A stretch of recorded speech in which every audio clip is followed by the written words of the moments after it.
Hey guys, IO Crypto Mining here. Today we got a new ASIC and we're going to open this up, do a little testing with it and see what the numbers say and go from there.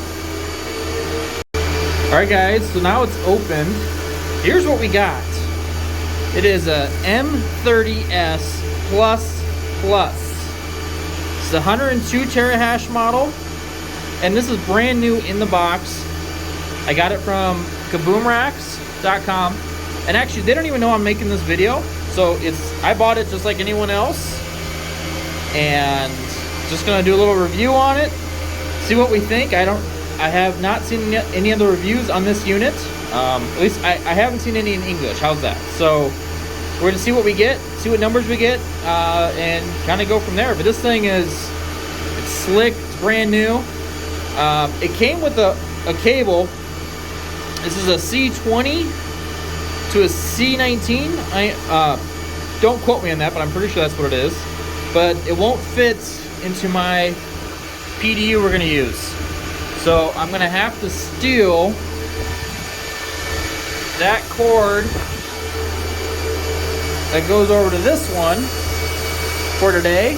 I have one coming, but it hasn't showed up yet today. So we're going to get this set up, get it hooked up.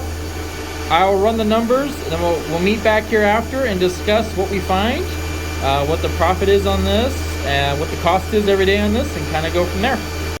Okay, so we are done testing low power mode. So there's the power, it's pretty much settled at that. Here is our hash rate.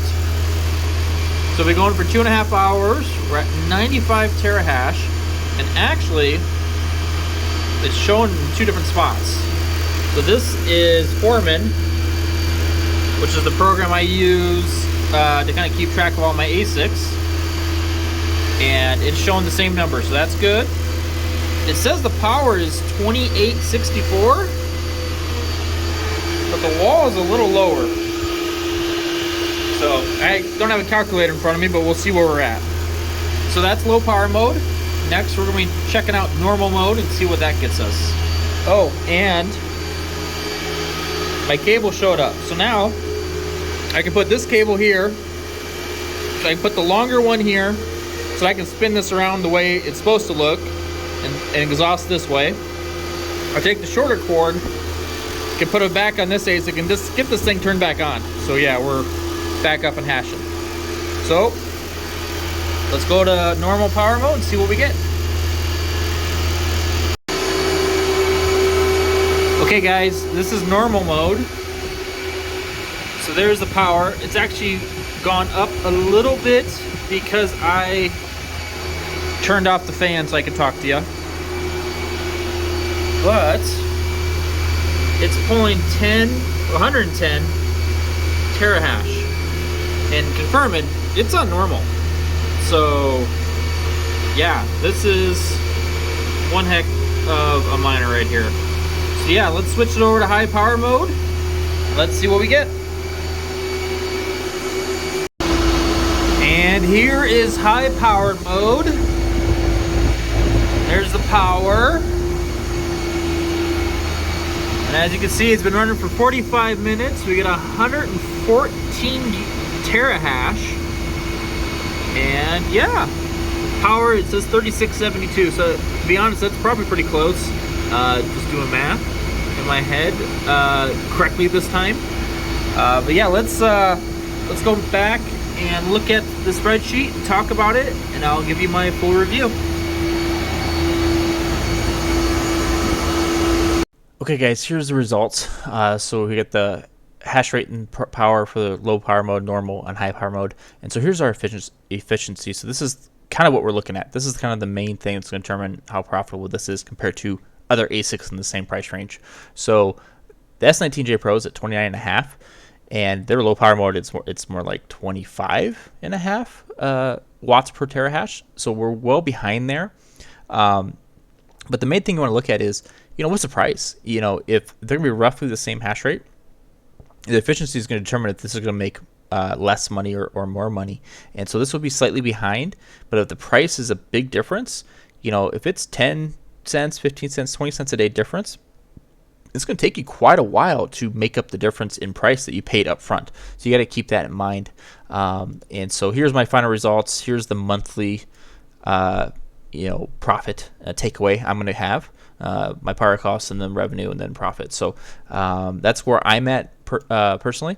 The one thing I wanted to talk about too is, so this is sitting on a 30 amp breaker. So 30 amp breaker, you have 7,200 watts. Now you want to stay below the 80% mark, and the 80% mark of 7,200 is 5760.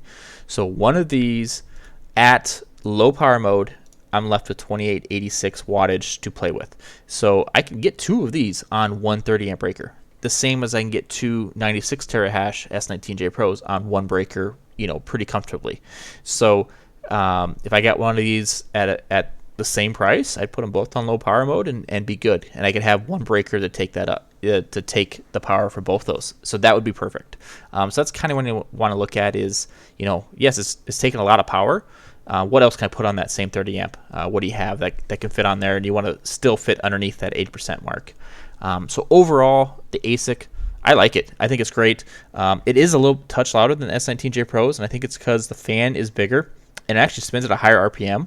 But there's only 2 fans compared to an S19J Pro has 4 fans. But in general, I think it's a little bit louder. But you're buying an ASIC. It's not going to be quiet. And if I'm not going to spend an extra $500 or $750 to make my ASIC quiet, with the chance of ruining my ASIC, or when it gets hot out, not being as cooling or as efficient when it comes to that, I'm not going to spend the extra money. It's not worth it. So if you're going to buy an ASIC, plan on it being loud and have it in a position and in a place that the loudness is not going to make a difference. And then because this thing takes a lot of power, make sure you have the right cords. Read up on the amperage on the cord and what it can actually take, and to have it sitting on there 24/7 at 3,600 watts.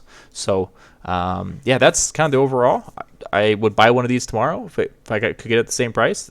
But it kind of depends on what that price is compared to what you can get an S19J Pro. So thank you guys for checking this out, and if you have any questions, let me know. Otherwise, have a good day.